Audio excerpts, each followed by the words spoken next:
घसीपुरा निर्वाचन मंडल में बीजेडी जोरदार प्रचार को जोरदार कर घसीपुरा बीजेडी विधानसभा प्रार्थी बद्रीनारायण पात्र निज समर्थकों सहित विशाल बाइक रैली करने सह घरे घरे शंख कार्यक्रम करते कलामाटी डैम निकट में कर्मी मानू नहीं एक आलोचना सभा अनुष्ठित होता। चलित निर्वाचन में होगाकू जाउछि तीन प्रमुख दलर लड़ई को हाल्का भाव में ननेबाकू कर्मी मानू आह्वान देते बद्री। ओडिशार विकास धारा को बजाय रखा हेले मुख्यमंत्री हाथमुठा को टाण करने को पड़ो।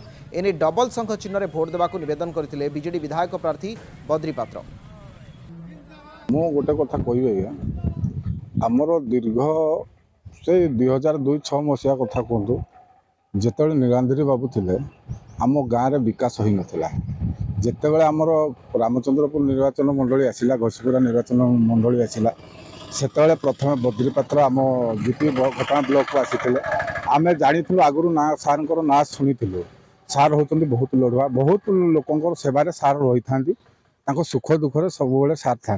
तेणुक आम गाँव विकास आम घटना ब्लॉक विकास होती केवल बद्री सार तेणुक आमर गोटे जिनस आमर आज्ञा शंख चिन्ह दरकार आमर बद्रीनारायण पात्र दरकार आमर नवीन पट्टनायक दरकार। बद्रीनारायण पात्र तो एठी तांकर निश्चित अग्राधिकार अधिकार अच्छी एठी समिस्ते तांको बहुत भल पाती बद्रीनारायण पात्र को से एठी पूरा मन जिणी जाइछंती जहाँकि गाँ गंडारे सुविधा असुविधा आज मृत्यु क्रियाटे हो शुद्ध क्रियाटे हो कोटी शव सत्कार हो विभिन्न काम से सामिल होती जहाँ फल कि जनता जनार्दन को मन जिणी जाइछंती। आज यही जगह कालीमाटी बंध पाखे बाराटीपुर तीनोटी पंचायत कर्मी भाई मैंने एकाठी होते नेतृमंडली भी अच्छा समस्ते बाराटीपुरा आपणकर पैदापाटना आ बालीपोखरी तेणु ये आलोचना है जो कथा आम आलोचना सब जगह करुचे आम नवीन पट्टनायक केमी पंचम पर षष्ठ थर पर आदिक आने से उद्यम आम करवा निर्वाचन पे आ 10 दिन मझे समय अच्छी